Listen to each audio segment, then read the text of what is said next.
You've been there. You land on the product page, you're just browsing, and then somehow 30 seconds later you've clicked Buy Now. You didn't plan to, but you did. That wasn't an accident, that was a design. And today we're pulling back the curtain on UX tricks, the psychological techniques baked into almost every web shop you've ever visited. Some of them are genuinely helpful, some of them are manipulative, and all of them are about to face a reckoning in Europe. Welcome back to WebshopSavvy. I'm Joanna, and whether you run an online store or you just shop in one, this video is going to change how you see the internet. So what actually is a UX trick? Let's start with the basics. UX stands for user experience. It's the discipline of designing how people interact with websites and apps. A UX trick is any design technique that uses psychology to influence what you do next. And here is the thing. They're everywhere.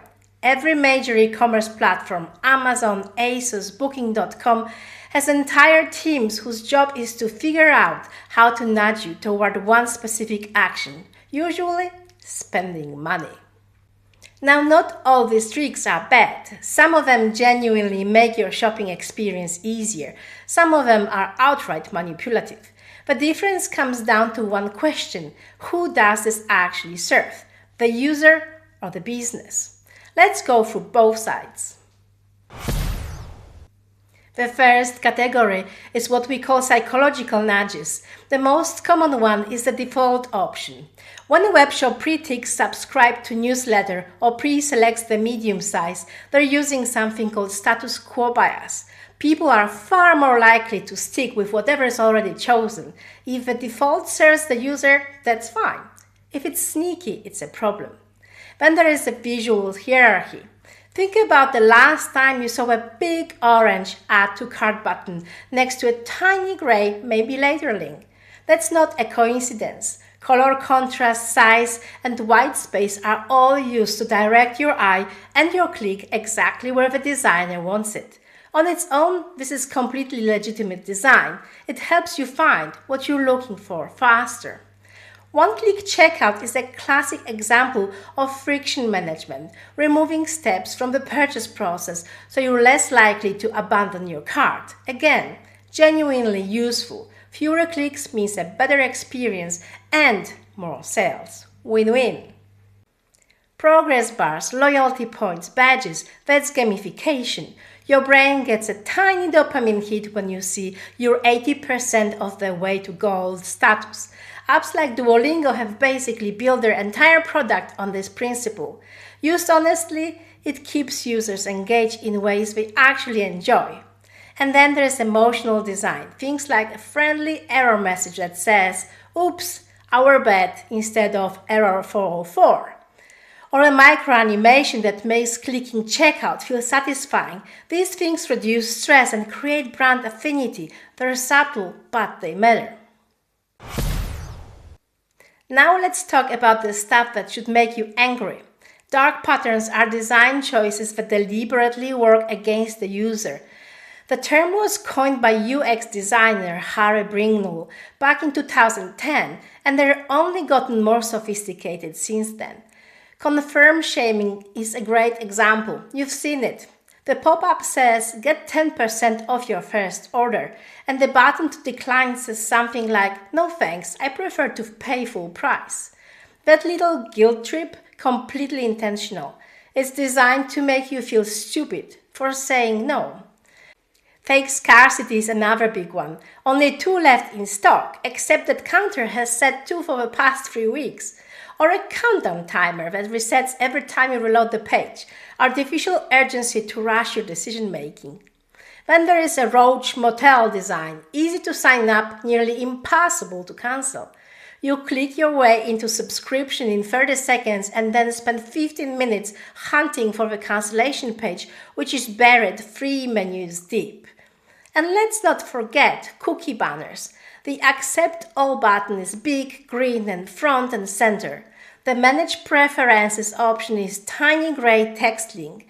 That design choice is not an accident. It's a dark pattern designed to make consent feel like a path of least resistance.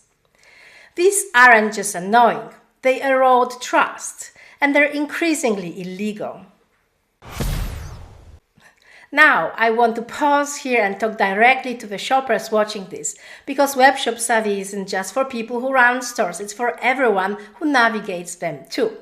Knowing about UX tricks is genuinely empowering. Once you can see them, they lose a lot of their power over you. Take the countdown timer. Next time you see one ticking down on the product page, ask yourself, is this a real deadline, like a sale that actually ends, or is it just a pressure mechanism? A quick test is to reload the page. If the timer resets, that's your answer. You don't have to buy in the next 4 minutes. You never did. The same goes for only 3 left in stock. On a big platform, that number is often algorithmically generated to create urgency. On a small independent store, it might be completely real. The point is, you get to pause and decide rather than react. For subscriptions, before you sign up for anything, spend 30 seconds looking for a cancellation flow.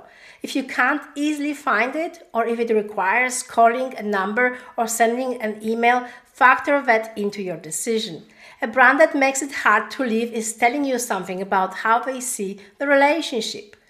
And on cookie banners, you are legally entitled to say no to non-essential cookies in Europe. That grey Manage Preferences link exists specifically because the law requires it. It's just been made inconvenient on purpose. Take the extra 15 seconds. Your data is worth it. The big picture takeaway for shoppers: you are never just a passive user.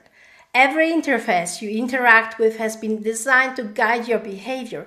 Knowing that doesn't make you cynical, it makes you a smarter, more intentional consumer. And this brings us to something that every European webshop owner and every European consumer needs to know about right now. The European Commission is currently developing the Digital Fairness Act, a piece of legislation specifically designed to crack down on manipulative design practices in digital services. It builds on existing consumer protection law and the Digital Services Act, but goes farther, targeting the psychological mechanisms behind dark patterns directly. The proposal is expected to explicitly ban things like confirm shaming, hidden unsubscribe flows, deceptive urgency queues, and interface designs that make it harder to opt out than to opt in. We're talking about legally enforceable standards for how checkout flows, cookie banners, and subscription models are designed. For shoppers, this is good news. It means the tricks we just talked about, the fake timers, the guilt trip declines, the buried cancel buttons, are on their way out, at least in Europe. The law is starting to catch up with design. For webshop owners, this isn't a distant concern. The GDPR showed us how seriously the EU enforces its digital regulations, and the fines were real. The Digital Fairness Act is expected to follow the same enforcement model. If your store relies on some of the darker tricks we talked about, now it's a time to audit. So where does it leave you as a store owner? Here is my take. The UX tricks that are going to serve you long-term are the ones that genuinely reduce friction and help customers find what they want faster. One-click checkout, smart defaults, clear visual hierarchy, progress indicators at checkout. These convert because they work with the customer, not against them. The dark patterns might give you a short-term bump in conversions, but they damage trust, increase returns, generate complaints, and now they're attracting regulatory attention. The return on investment is collapsing. My recommendation: run a quick audit of your store. Look at your cookie banner, your subscription cancellation flow, your urgency signals. Ask honestly, is this genuinely useful to my customer, or am I trying to trick them? That's the line, and increasingly, it's also a legal one. UX tricks are not inherently evil. Design that guides attention, reduces cognitive load, and makes decision-making easier is genuinely valuable. Whether you're the person building the store or the person shopping in it, But design that deceives, manipulates, or exploits psychological vulnerabilities, that's a different thing entirely. And it's getting harder to hide behind. The most powerful UX trick? Making you feel like every decision was completely your own idea. The only way to do that sustainably as a store owner is to actually design for your customer. And as a shopper, knowing that is half the battle. If you found this useful, hit like and subscribe. We break down the business of online shopping every week on WebshopSavvy from both sides of the screen. Drop a comment below. What's the most manipulative dark pattern you've ever spotted? I'd love to hear it. See you in the next one, and until then, stay safe.